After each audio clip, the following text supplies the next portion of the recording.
Like there was an awkward period in my life that probably stretched from like 1 to like 24. Me translating my primary school self to that was a very bad time.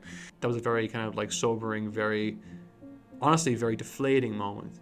Do you regret it? Oh, massively. Never a day that goes by that I don't regret it. Oh, I forgot to tell you this. Very few people know this about me. Even the people that like are on YouTube, I never talk about this. Is that Unhealthy, probably.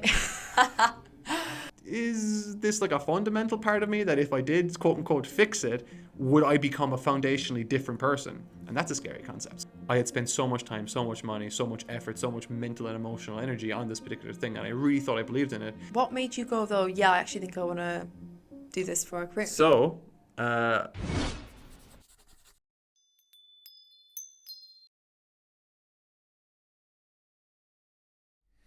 Mark, that's me. welcome to Getting There with Amy Claire. Thank you. Would you like to just give the listeners a little overview of yourself? Well, I was born in 1991. I was raised in... I'm a YouTuber. I've been doing it for about 8 years. I'm married. I have a kid. I run marathons. That's the thing I do now. Yeah, that's Fabulous. me. So in that case, we'll delve right in. So in terms of your first event that I only know very, very little on, so excited to hear, is when you were 15, you lost 60 pounds. This was between third and fourth year. Mm-hmm. And on the first day of fourth year, you said that they thought you were a new student. Yeah. So I'm just going to I just want to know more. So. Well, I feel like that kind of, I don't want to, starting with that feels like, oh, I'm bragging, I got in really good shape. No, I was like in really bad, hideous shape, troll under a bridge kind of shape for I want to say, there was an awkward period in my life that probably stretched from 1 to 24. Physically, I got things together a bit better when I was probably about 14 or 15, and I started working out. What kind of spurred that on then? What made you go? Because if you were, like you're saying there, for a fairly long period of your life, you mentioned that you weren't in shape. But what kind of made, why then? What was the influence? What was the trigger to go, right, I'm going to get in shape now? Apart from a deep sense of self-loathing.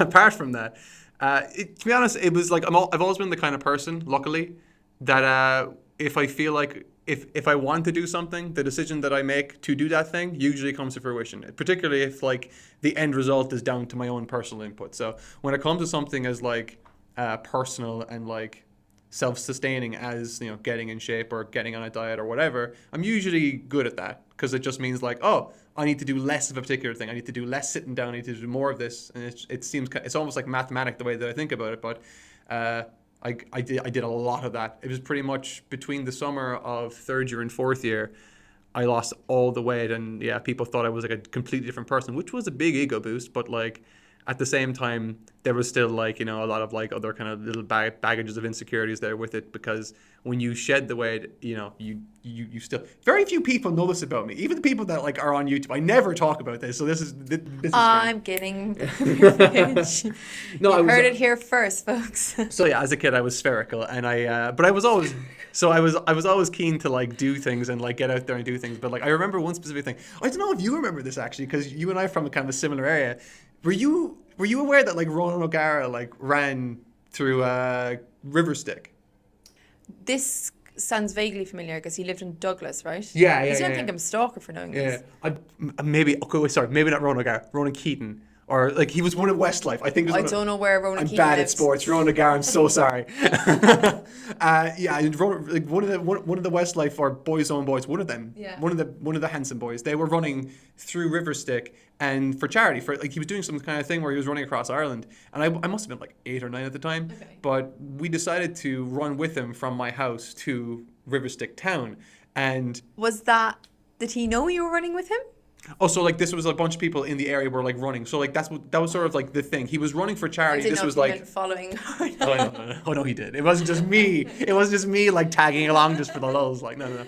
So So like, yeah, we were kind of like my dad, my brother, and like my grandmother and whatever. They were all kind of like walking, fast walking, or like running next to him.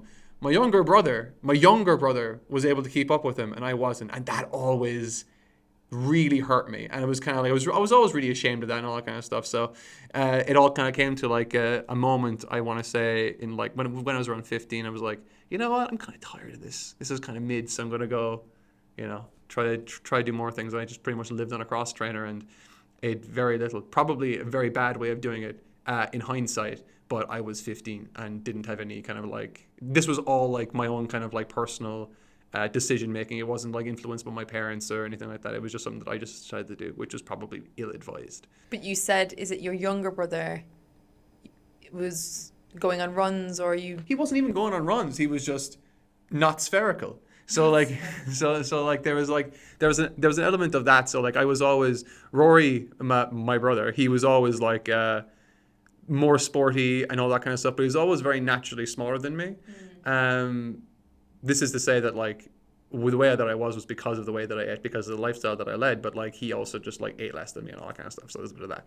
But yeah, he's always the quieter one, but I was always a louder one. And yeah, one day I was just, you know what, I wanna get in shape, and I did. It was fun, and I never looked back, and I'm very happy about that. But I think it was one of those first moments properly in my life where it kind of proved to myself that like if I want to do something, I can do it. And I kind of took that. It kind of created this maybe false ego in me where I was like, I can do anything. People think this is a big deal, and in my head I'm like, that was easy. I could do that again.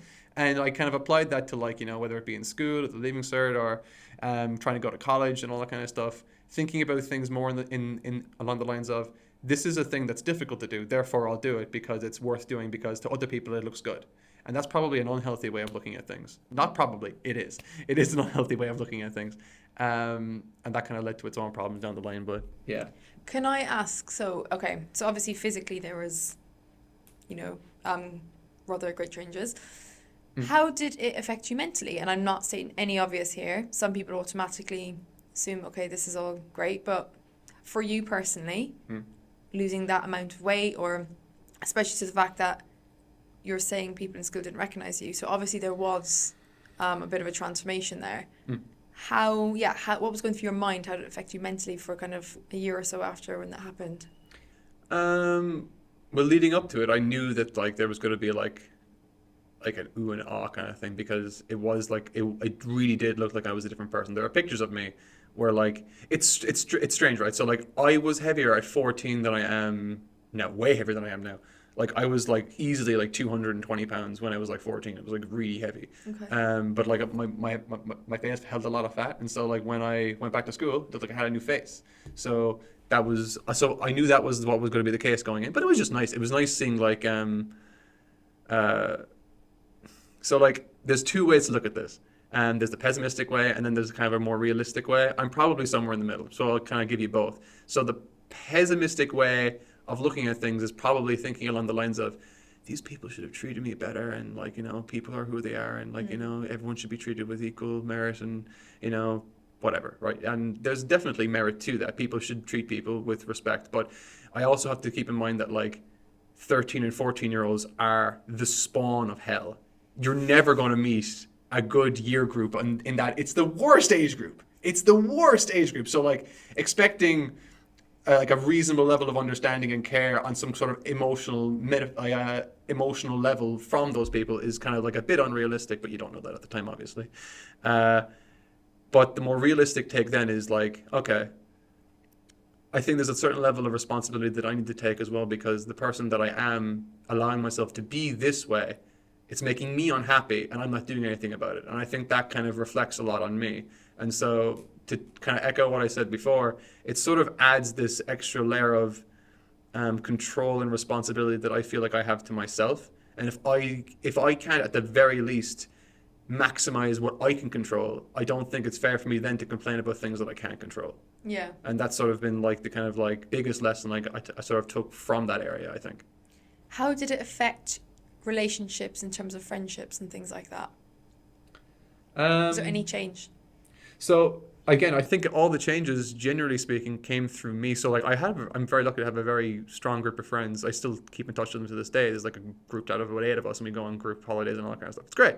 Um, I think again, to sort of like prior to me kind of like having that like butterflying effect, uh, I was much more quiet, and I was much more naturally reserved, or what I thought was natural. I had a conversation with my dad when I was maybe about 14. This might have been actually one of the things that kind of started the whole minds and cogs going on, like, okay, maybe I can do something about this. Was I was saying to my dad about something that I was being bullied, or like I was having a tough day in school, or time in school in general, and we were having that kind of conversation. And my dad never had such problems. Like, he was always very kind of like talkative and all that kind of stuff. He was always that guy.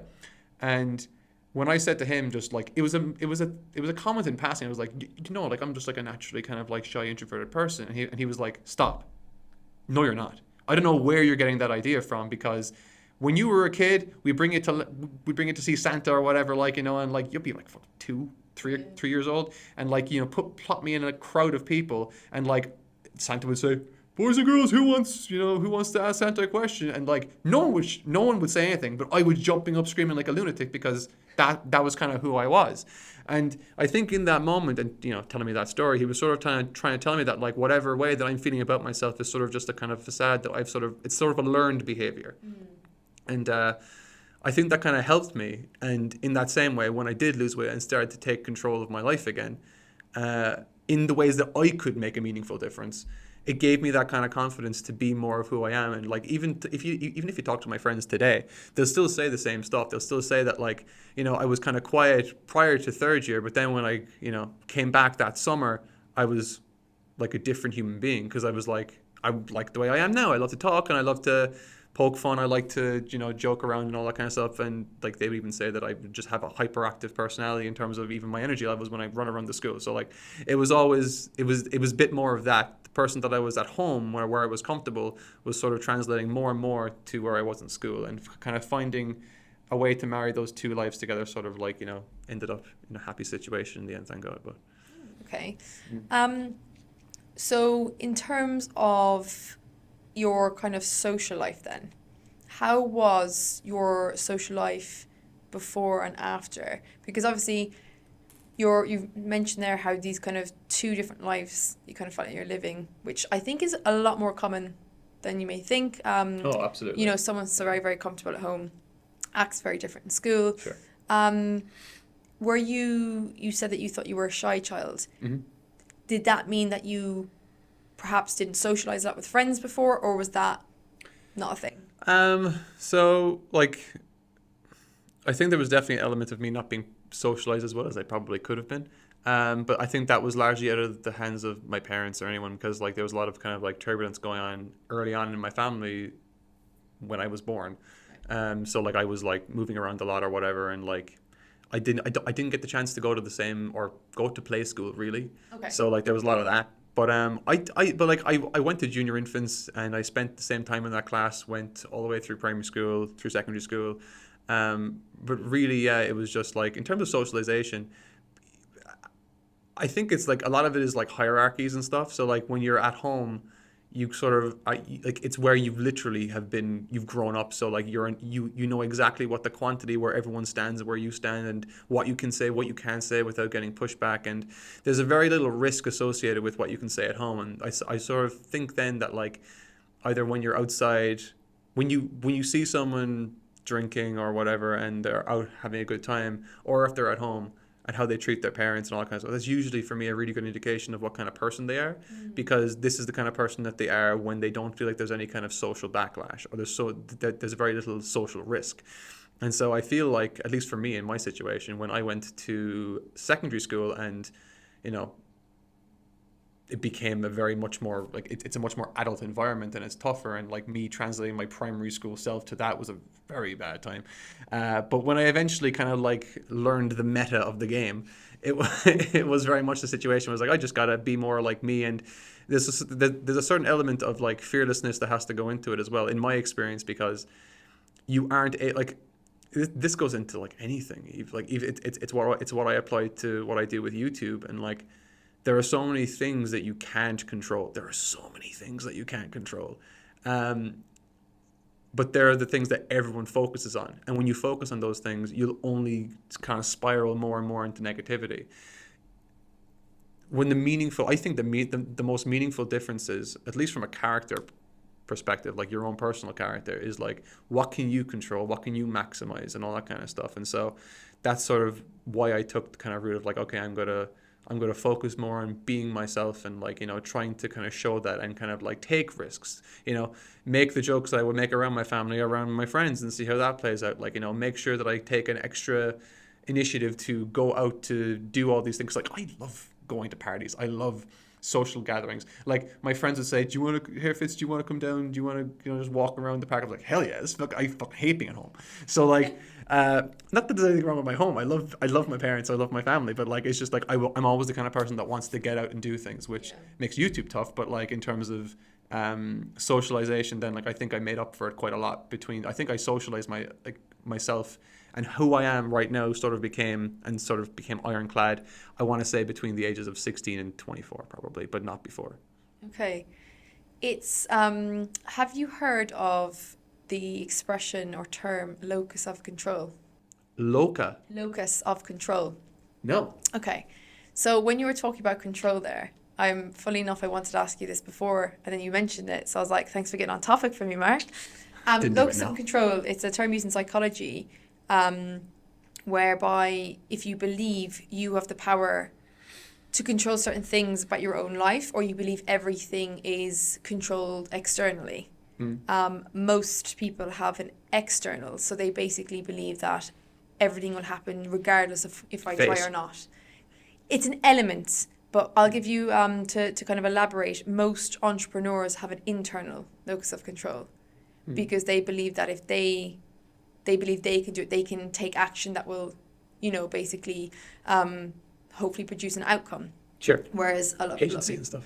Yeah, whereas with the kind of people who have an external locus of control, they kind of believe that my life is set in stone, it's written for me anyway, so therefore I don't really have, so tends to, looking kind of evaluating at different kind of groups of people. If you just take someone like an entrepreneur like yourself, I wanted to see what you kind of thought about that first, in terms of what you kind of, because you even going on this event of like losing weight, right? It's a personal project. Yeah, you said that like there's certain things that you can, evaluating what's not in your control, but then you said what is in your control. So this is why I said I'd bring up this term and what you think about it in regards to yourself. Well, firstly, I don't think I've ever referred to myself ever as an entrepreneur.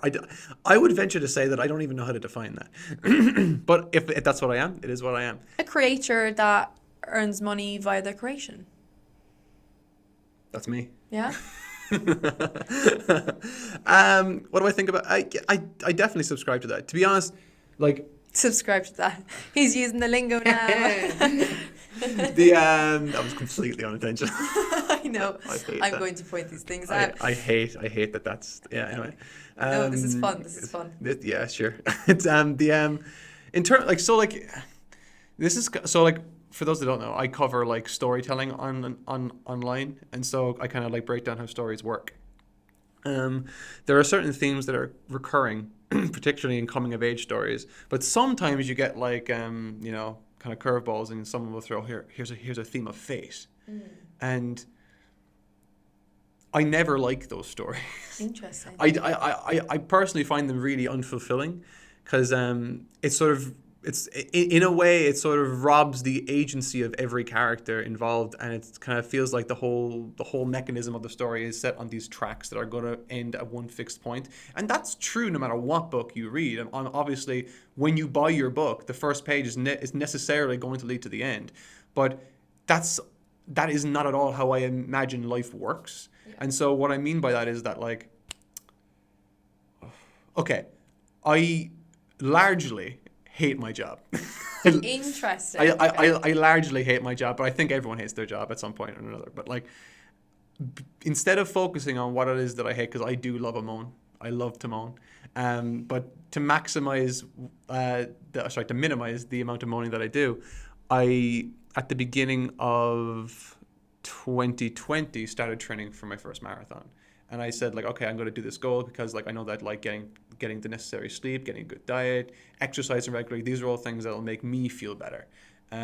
Because I necessarily need to do work. So how can I make work without, or like work function without compromising other things and whatever. Yeah. And it was just like, I find it, to answer your question, I find the idea of fate not only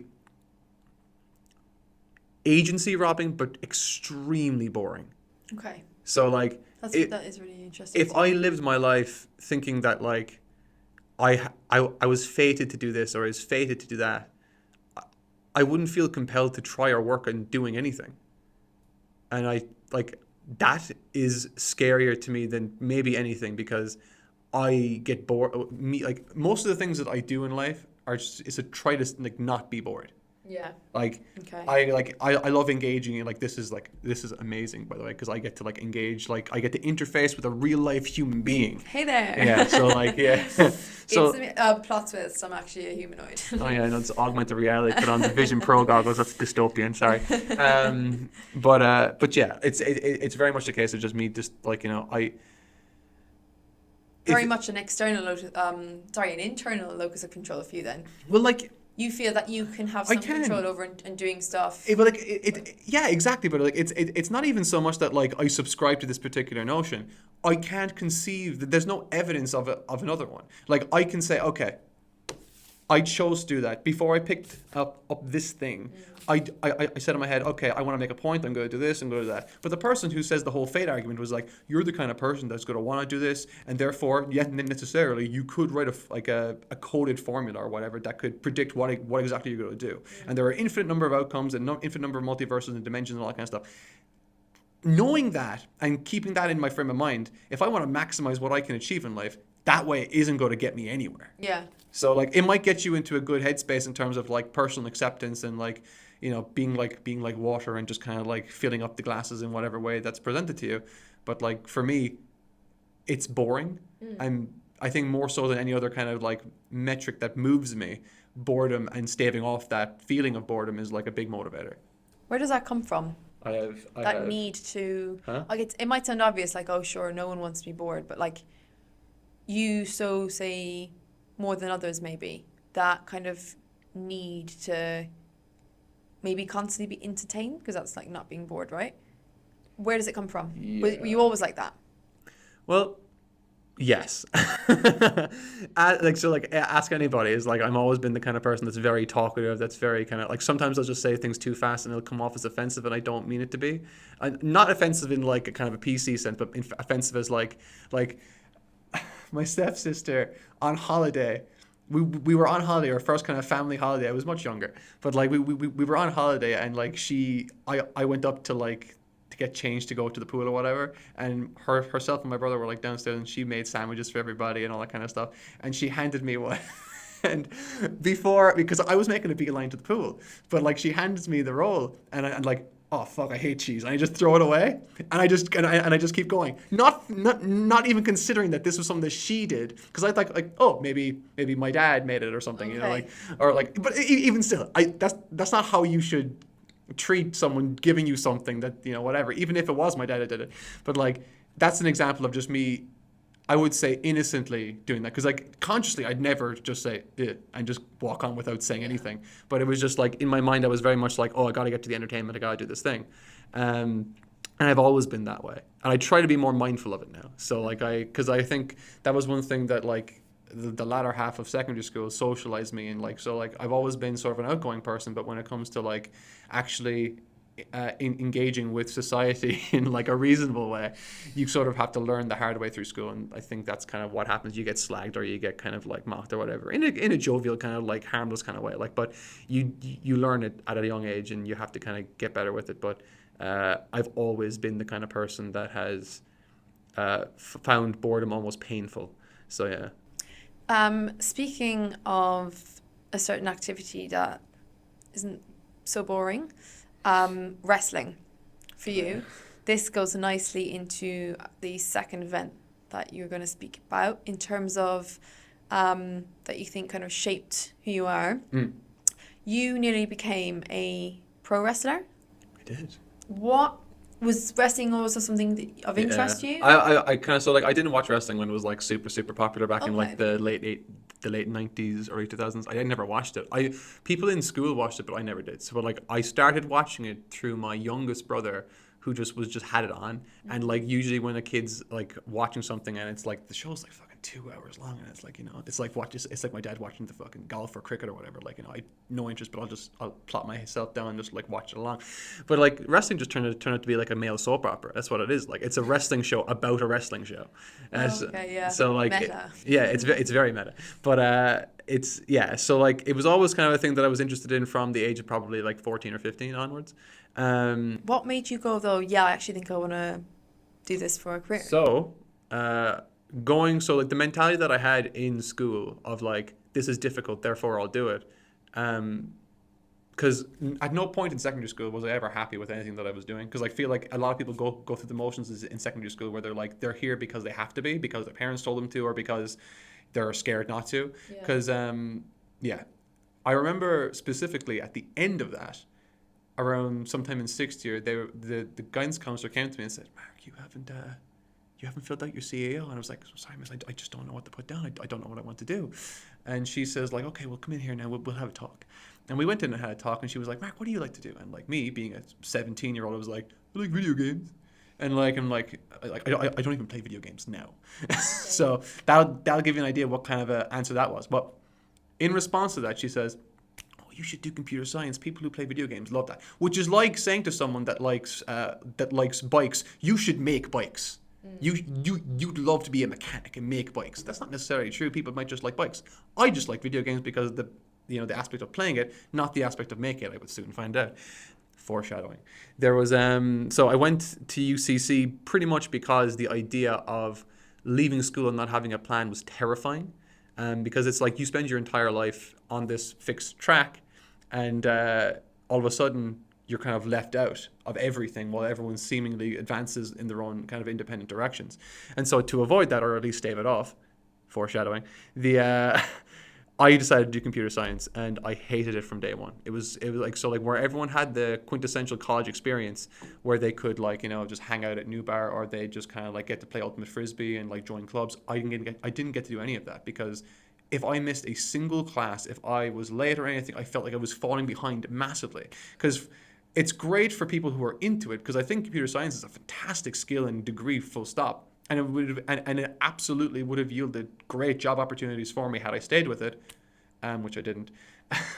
But it was very much a situation where I felt like I was trying to force a square block into a circular hole, and it sort of resulted in like me trying to learn these languages, these computer languages, and then at the end of the year do exams where the exam is asking me to solve riddles in those languages, and that seemed incomprehensibly difficult to me. Now I was able to get to year 3, but there was like a culmination of moments in year 3 where I like a lot of negative things happened in my life. Certain people that were important to me lost their jobs. My grandmother passed away. My girlfriend of 3 years just left me, and so that all happened in the space of a week. And then right there on like, it might have been a Wednesday or something, and I just went into college, and there was like a pop quiz. I was like, "Oh, this is going to be worth 10% of whatever." I'm like, "Oh, fuck." And so I sit down, I look at the test, and because the first question's answer didn't immediately pop into my head, that I just like felt like I didn't know the answer, that was like, there was like a kind of a snapping point where I was like, "Oh, that's a straw that's breaking this camel's back." And so I started hyperventilating, and I was like, "Oh shit, what's happening to me?" My hands started going numb and all that kind of stuff, and I had what is still to this day the only panic attack I've ever had properly in my entire life, and it was the craziest experience. I remember I had to go into the bathroom and all that kind of stuff to excuse myself, and I just kind of like, I really started to feel faint. It was bad time. I ended up walking anyway back to my friend's house, and he called my mom and all that kind of stuff. But pretty much following that, I just knew that I couldn't go back there, because it's just like, it was just one of those things where people would say that like, "Oh, college is great and all that kind of stuff. It's great if you want to. It's great. It's great if you know what you want to do." But I never knew what I wanted to do, and it pretty much was just a continuation of secondary school, but just hyper specifying on a particular area that I had no interest in. And it's not like I didn't do well in school. I did well in school. I did fine. It was just a question of just like, I just wasn't meant for that. But saying that to my parents was really tough. So, yeah, the introduction of wrestling, did that come as a like outlet to maybe college frustration, or was Yeah. it just genuinely something you just came across serendipitously, or? It was something that I was like, I think it's kind of like YouTube in that, like, it was always something that I was like, oh, wouldn't that be class? And me being me at the time, it was like, I can do anything. So like, I've never felt like I was limited by anything in terms of like my own mental or physical abilities. So like when it came to doing something like that, I was like, I know exactly what I need to do. I know exactly what needs to be done. And I think it's sort of, it definitely came about as sort of like my own kind of like coping mechanism to deal with the fact that like my parents were upset with me. My like I didn't really have any direction in life. I was saying things like I might become a pilot or whatever. Like, and like I never expressed that interest. It was just like, oh, this was like a good paying job that I could get without a degree kind of thing. I just didn't want to fall behind the rat race or whatever.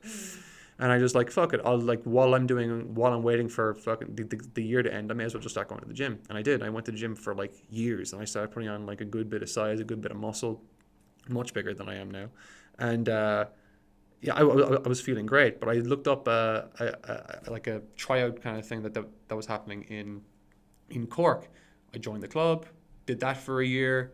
I started going up and down to Dublin with a person who was like, a person had a school up in Dublin as well. So I would take 2 classes in Cork during the week. I would go up to Dublin once a week and come back down that same night. And the one up in Dublin that I would go to was run by a person called Joe Cabray, and he was he used to be on like a show that's NXT, which is a property at the time that was owned by WWE. Oh wow, okay. Yeah, so like he gave loads of advice. He was very kind, and there were a lot of people that were super, super kind. But in the end, or should I say not in the end, this was all leading to, in my mind, I would just take the jump. I'd go to Canada and I'd go to a school that I had already paid tuition for, which was a wrestling school by a really famous wrestler that had connections to WWE. And I was like, oh, I'll go to his school, I'll go there for 3 months, and then I'll just work the indie circuit in North America. Do the best that I can, make connections where I can, get experience, get seen, and hopefully get an audition. That was my plan. 1 week, and now keeping in mind, this was something that I had spent years kind of like cultivating and building up to. I had like spent years at this point working out. I had spent years training. I even had done shows in random parts of like Kerry and Limerick and stuff. Like it was great. It was a great experience, and I got to kind of feel really fulfilled creatively because I got to kind of like interface with a crowd. I got to interface with like my colleagues that I was working with and on the road traveling with. It was a really great buzz. It was a fantastic time. I loved it. I still think about it fondly. And the time came that I was about a week away before going to Canada. I had the flights paid for, I had the school paid for, I had accommodation paid for, everything was paid for. I had done a part-time job all that time, spent all the money, and I just go like, it was all there, it was done. And I remember I hadn't told my parents about this because in my mind I was like, it's whatever, I'm doing this. Yeah. And this was a week before you were due to go, right? Yeah. Okay. So I tell my father, and in the car he says, look, I've never said not to do anything before, but for the love of God, don't do this. And I remember hearing almost like a level of embarrassment in his voice, and that was like that kind of like perception that I had was like so crushing to me. And in the moment as well, I kind of realized that I'm going to listen to him. Oh my God, I'm going to listen to him. And I did listen to him, and I just gave up on that entire avenue of my life that I had spent so much time in, invested so much time in. And for the first time in my life, I was like, I'm not the person that I think I am. And it was very much a situation of like, am I all talk? Like, is do I actually just like, am I just like a bitch, for lack of a better term? Do you know what I mean? Like, am I just someone who's just, Did you feel like a fraud in your own body or something? Oh yeah, massively. I was like, if I can't get past this, what right do I have to think that I can do anything? And that was a very that was a very kind of like sobering, very honestly very deflating moment. Do you regret it? Oh, massively. Never a day that goes by that I don't regret it in some shape or form, because it was a choice that I made. It wasn't like a fate thing. I don't believe in fate. So like I make my own fate, and I made that. So like It was very much. I'd never talked to my dad about this either, by the way. Like, I mean, like realistically, I think he was just. Honest to God, if I was in his position, I'd probably have said the same thing. It's his responsibility to say that to me. I think as well, though, I don't think it's just in Ireland. It's very prominent in Ireland, but I think I think a lot of cultures will say this about parents, particularly grandparents as well. When you're someone who wants to kind of go off and do creative things, non-conventional things, but you're in an environment where there's very much a lack of that, I find that there's a pressure to be conventional. Conform. And it's about security. Sure. It's not about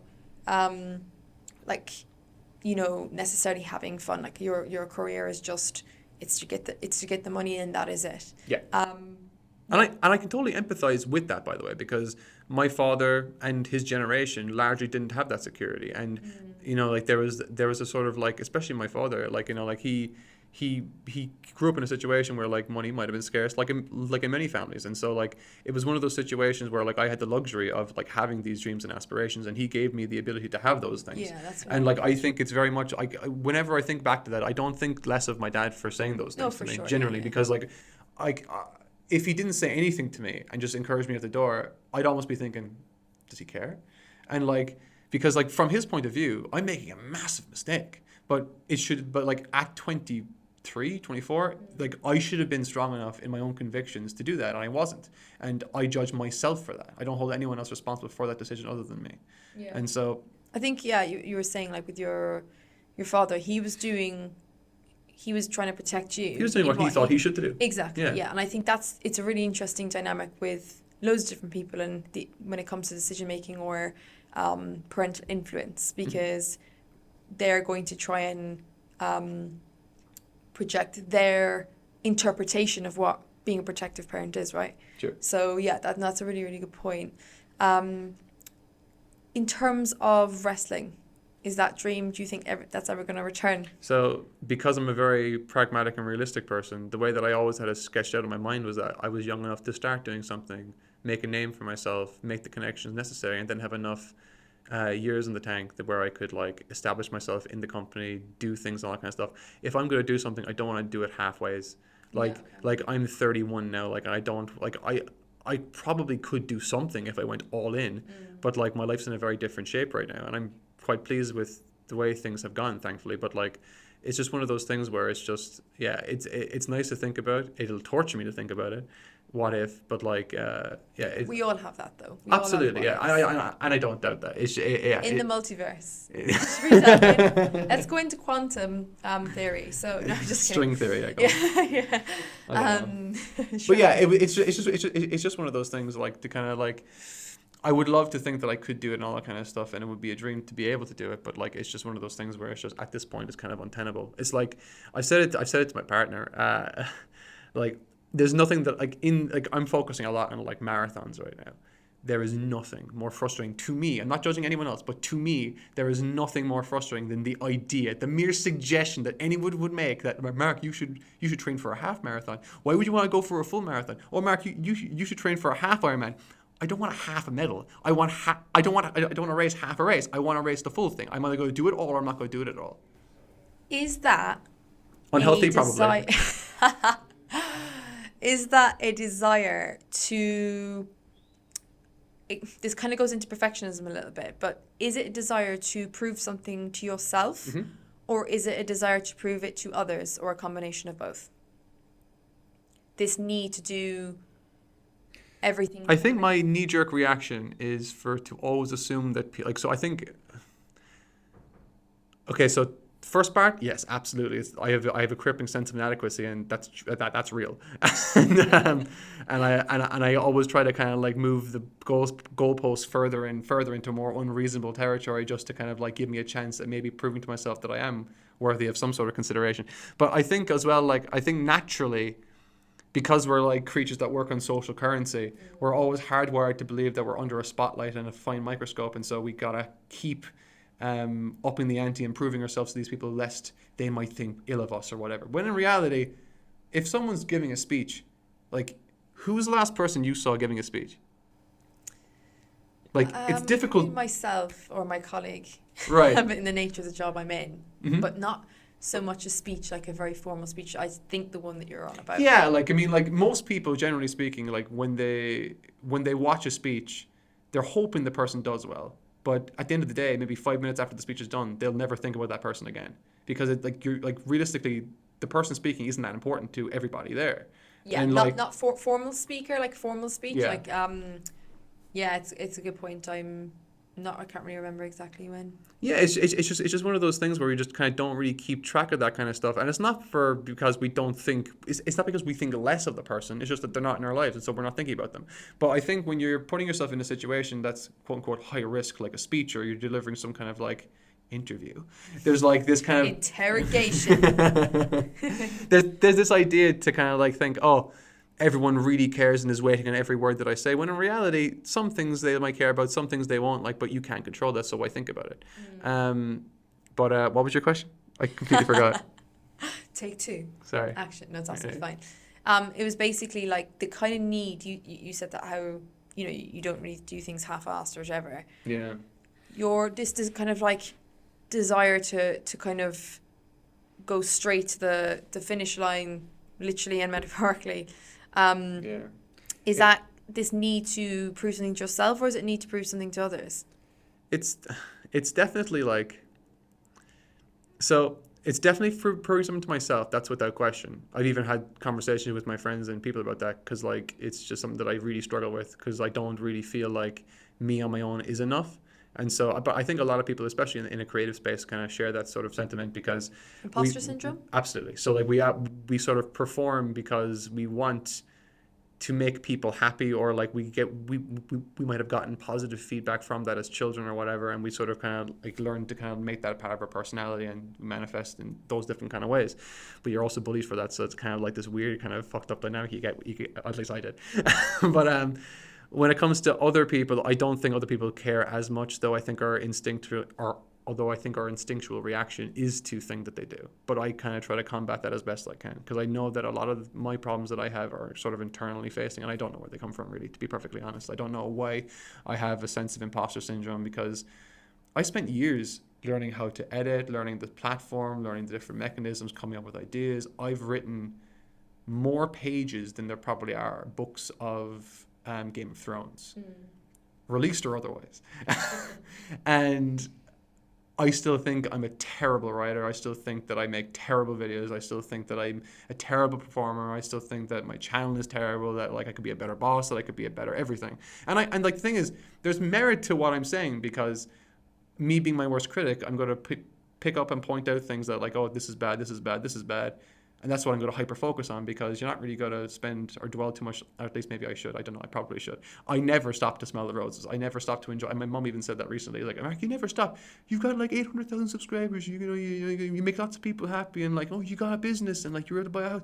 Those are great, and I should feel happy about that. But in my mind, I'm like, yeah, but like if anyone else was in my position, they would have done so much better. That's kind of what that's the internal clock. That's the internal monologue. It's always this reinforcement of like negativity on my own behalf. That is like any kind of like mistake, or even an absence of a mistake, just not as much success as I thought there would be. That's a flaw. That's something to crush myself with. And there's always an element of that. And there always has been. If we were in reverse roles, so I'm telling you about my YouTube channel, my job, my work, this, and I have the same attitude, what advice would you give me?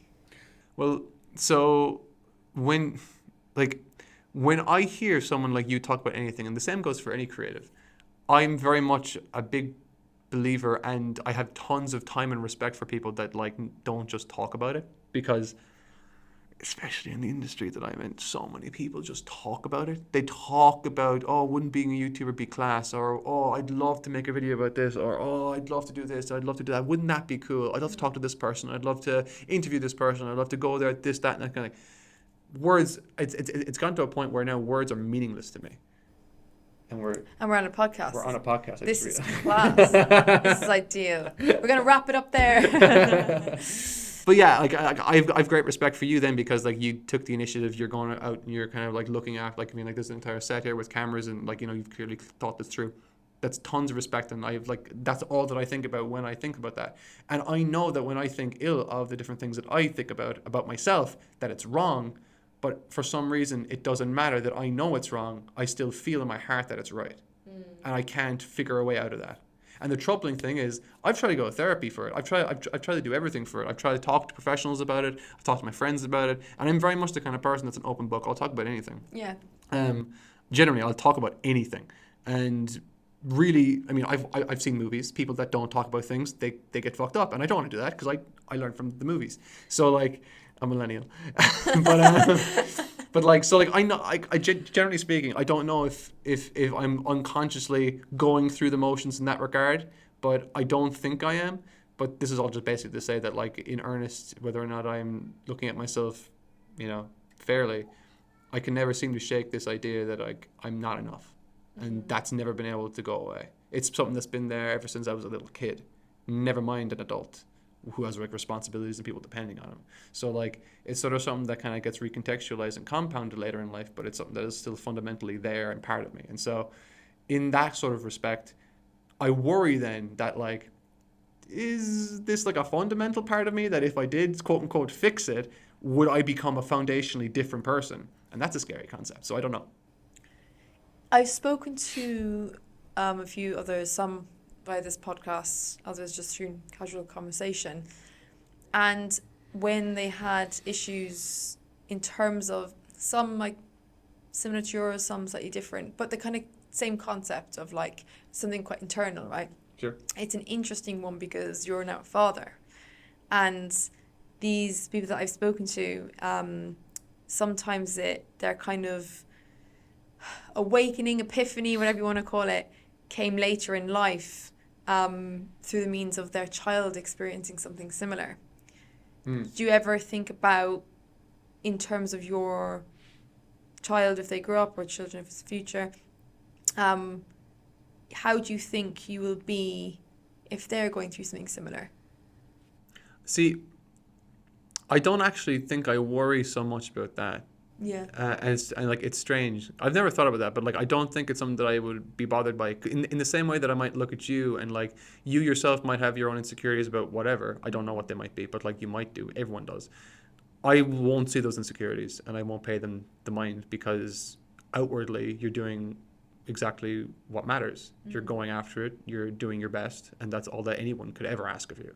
And that's sort of what I'd probably say to my child if and ever they feel, slighted by society themselves or their friends or whatever. It's a very weird situation that I find myself in mentally, in that like I'm able to give what is quote unquote the appropriate correct answer, or at least it's one that I think is correct, but I can't apply it to myself. Maybe because deep down I don't believe it, but I think I believe it, but it doesn't make any difference in how I feel, if that makes any sense. Yeah, I think you're still on that journey. You're kind of discovering why. Yeah. How. Maybe. I think you're not alone there as well, though. Oh, I've definitely spoken not, to a lot of people, and like, yeah, I mean, I've felt it as well myself, but I think a lot of people relate to that. The concept of going, I get it for others, I just don't for myself. But I wish you the best of luck with that. I'll let you know how it goes. I'll let you know. Yeah, we'll do an update. Yeah. In terms of, so wrestling didn't work out. It didn't. I actually stopped watching it as well afterwards. After that happened, I just stopped watching the show. I stopped keeping up with any of it, and I just kind of I almost couldn't face it because it was reminding me of like that failure in my mind of like I just was too weak to. I wasn't convicted enough. Yeah. And I couldn't look at the product anymore because it was just a constant reminder of like one of the darkest like patches of like my life up until then, because like I had spent so much time, so much money, so much effort, so much mental and emotional energy on this particular thing, and I really thought I believed in it. And it's different when like you might let something go or whatever, but when you don't leave this go and someone else makes that decision for you, or at least it feels like someone else is making that decision for you, and you feel like you need to obey them when you don't, that sucks. And I just couldn't watch it again. So one door closed, but another door opened, which was entering the realm of YouTube. But that didn't just happen straight away. So tell me exactly how that came about then. So after I decided that I'm not going to be doing wrestling anymore, I needed to find something else, and my dad pretty much hooked me up with a job in a factory where he was working for like 30 years. And this was a this was a fantastic job. This was a job that came with benefits. It was one that came with like the possibility of career and promotion and all that kind of stuff. It was the job that like tens of thousands of people would be vying for, because you didn't need a qualification, but you were going to be paid a lot of money, and again, upward trajectory. You could get promoted. It was great. Even at the time, this part of me that was like, I need to have something that I can latch onto so I'm not falling behind, that part of me latched onto that like fucking no, like no man's business, and just kind of like rode that. And I went through the interviewing process, which was really extensive. It was like a year almost, and I got the job. While I was there, we were tasked to do night shifts and day shifts, which are great for some people, but I can't sleep during the day. I've realized even today, like I can't sleep during the day. I'm very Nocturnal. much no. I sorry. Nocturnal is you're awake at night. Yeah. No. I can't sleep during the day. I can only sleep at night. Oh, sorry. Oh, it's my fault. I completely. Okay, yeah, you can't nap or anything. Yeah, like yeah, that. no, I'm terrible at it, and I feel terrible if I do nap during the day as well. It's terrible. It's a massive. Okay, But yeah. like, I'm definitely the kind of person that just goes to sleep at like 10 or 11 o'clock, and I wake up at like 6 or half 6, 7 o'clock. Right. That's just the way that I've always been. So me being in that environment really kind of like, I would go days without sleep. And like the people that were there, we didn't really kind of like, I feel like there was a massive age gap, generally speaking, but like also culturally, I feel like it just wasn't there. We weren't clicking, and maybe there was animosity. I'm not sure, but it was a really bad time. And basically, just while I was there, I was thinking, okay, I can't be here forever. The contract that I'm on now is a temporary one. They'll re-up it, but it's temporary, and I need to ride this out until like 9 months or 10 months or whatever it was is up, and I can just back out and go somewhere else. But I need to figure out what I'm going to do after this. So I started buying books on animation, and I'm researching animation schools, because I thought like, okay, another thing that I like to do is to draw. YouTube will eventually come into this. But I love to draw, always did, but I never did any artistic courses because, like, again, my parents never thought it was worth the time doing. And so I said, okay, fuck it, I need to get a portfolio so that I can apply to an art college. So I decided, okay, I'm going to go to St. John's College, and I'm going to go do an animation qualification so that I can get a portfolio ready so that I can present it to Dún Laoghaire up in Dublin. And I organize all that. I read the textbook before I even start the class. It was brilliant. I was well ahead of it. And when I was in the class, my God, when I was in the class, it was like, this is what college is supposed to be like? This is easy. Yeah. I was like, all of a sudden I didn't need to try anymore. It was just fun. I just, oh yes, I get to go to fucking class today. I get to draw. I get to figure and animate. I get to figure out some theory behind different practices. This is it was a very cool, very novel experience. And I ended up getting into Dún Laoghaire, and I had plans then after that to go to Cal Arts in California, and ultimately then to Pixar or DreamWorks or Illumination or whatever. I again, always pie in the sky dream, always kind of like shooting for as much as I can get at all times, and I always had a path there, and I always try to make myself as undeniable as possible, and I had that path.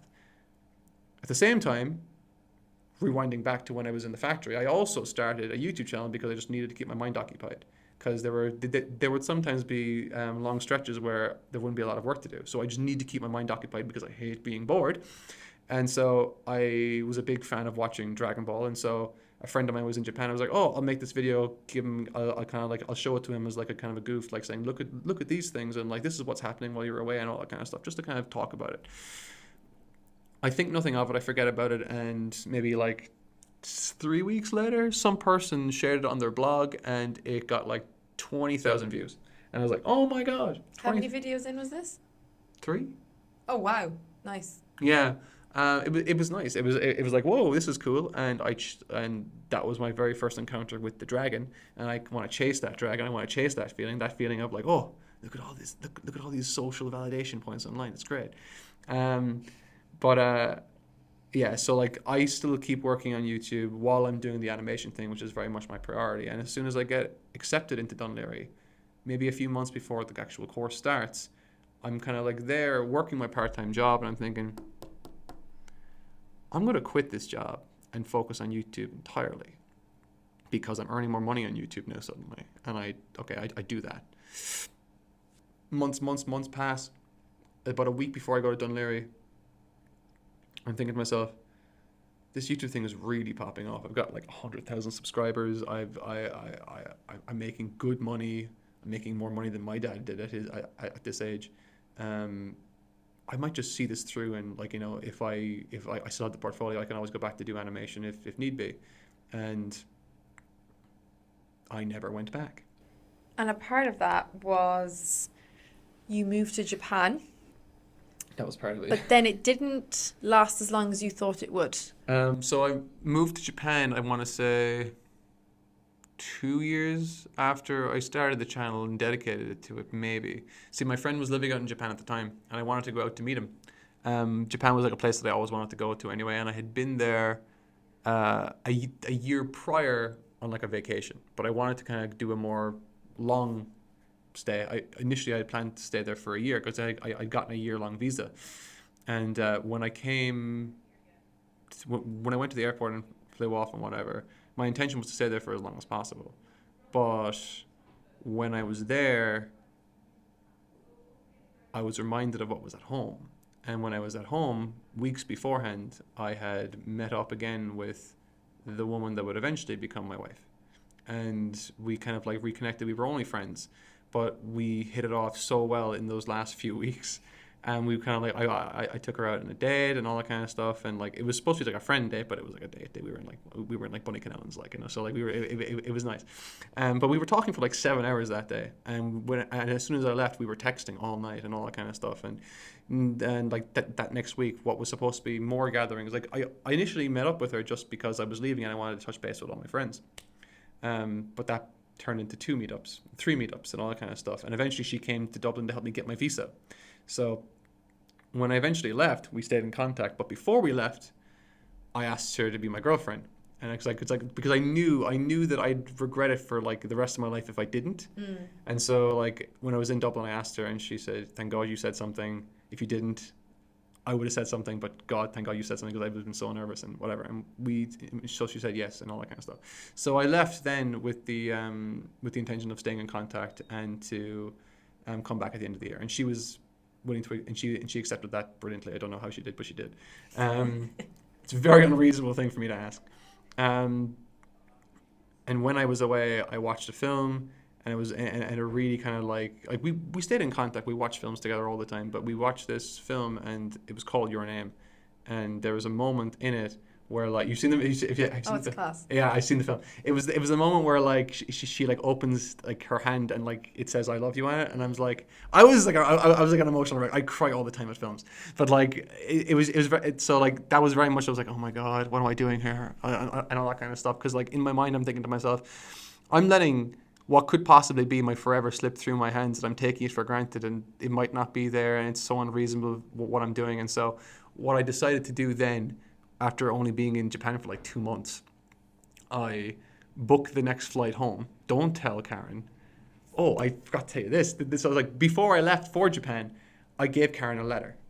Ooh. Yeah, I gave her a letter, but I told her not to open it until I tell her to. And I go, and I book a flight back. She doesn't know I'm coming back. She thinks I'm in Tokyo and I don't have signal or whatever. And when I get home, I go to her house, I call her, chit chat, you know, like, oh, I'm blah blah blah, I'm here and all kind of stuff, and it's like, I say something like, you know, like, is there something playing in the background? I'm like, and she's like, what? And it's like, I don't know, check outside. Is there something going on or whatever? Like, I swear I hear something, and like she looks out, there I am, and she like starts crying or whatever. I say, now you can read the letter, and she reads the letter, and it says a bunch of things that like I knew from the day I met her that I wanted to say it to her, but I just wanted her to have that. Are you a romantic? Yes.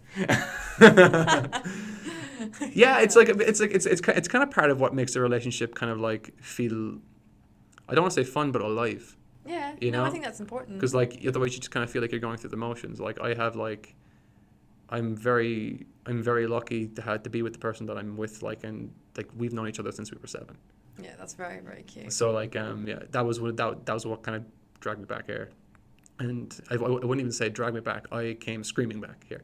So, and I don't regret that decision at all. It's just one of those things that, like, you know, it just came so effortlessly and naturally. But like, I think in terms of the whole YouTube thing, my dad said something very similar to me, like, please don't do this, do something else or whatever. And I was like, no, I'm not doing that again, because that made me miserable. And I'm going to stick to my convictions, stick to my guns, and I'm going to do this. And I did that. So I have YouTube now. and I kept going in that direction. And eventually, like, you know, when my dad saw what I was earning or whatever, he was like, oh yeah, it's a good job, yeah, like my son does this, you know, that, like, you know, that kind of stuff. You have the same voice for all your impressions. Yeah, it's making me laugh. I also do the same thing. My brother mocks me for it all the time. My mom does that. My dad does that too. It doesn't matter if they're male, female. I apparently the same high pitched voice, and you do the same low pitched voice. So that's quite funny. I'm starting a little kind of ritual to end this podcast, and I ask this to every guest. No guest knows I'm going to ask this in advance. So I want you to picture yourself 10 years from now, and if that Mark was sitting next to you now, what do you think he would say to you? So I wonder if I'm going to give like a boring answer to this, because I feel like that answer is easier to I feel that question is easier to answer if you're the kind of person that feels like I'm predestined to be a particular kind of person. I don't know what kind of person I'm going to be. I could be a wreck. I could be a wreck of a human being. I don't know. I would like to think that I'll have finished an Ironman. I would like to, what would I say? It's difficult for me to put myself into that frame of mind now. I would imagine that if he's anything like the way that I am now, he'd be very sympathetic to how I'm feeling. He'd be very sympathetic to what I'm feeling and why. But if I knew that if he knew that there was a solution, there's no way that I'd know that. So like it's like, so like I think of everything as very linear. Yeah. I don't think of things as like a thing that I can just pick from here and here, which is quite distressing in a situation like this, where I have to answer a question like that. So like if I'm the kind of person that whenever I look at anybody, I treat them with a lot of respect, time, dignity, and I try to treat them as humanly as possible. A lot of people go through life and they have so many things pushing against them, whether it be school, stress, friends, lack of friends, family, lack of family, bad family relationships, bad family dynamics, no food, too much food, like, you know, bad relationship with yourself. There's so many things that actively go against you. The least you can do is be nice to yourself. And I find that personally very difficult. It's one of the biggest struggles of my life, but I know that it's an important thing to do. And because me now thinks that, I can't imagine me in the future wouldn't say that. And I feel like me in the future would be probably saying something like, would you ever cop on? Yeah, I love asking this question, just because you get a range of answers, but it's very intriguing to kind of listen to. There's no right or wrong answer to it, obviously. Sure. But I'm just so curious. So thank you so much for joining me. Thank you for having me. I hope you've had fun. Yeah, it was very fun. I love talking with human beings. It's good. I'm sure you'll be back again. And best of luck with everything going forward. Thank you very much. Ciao.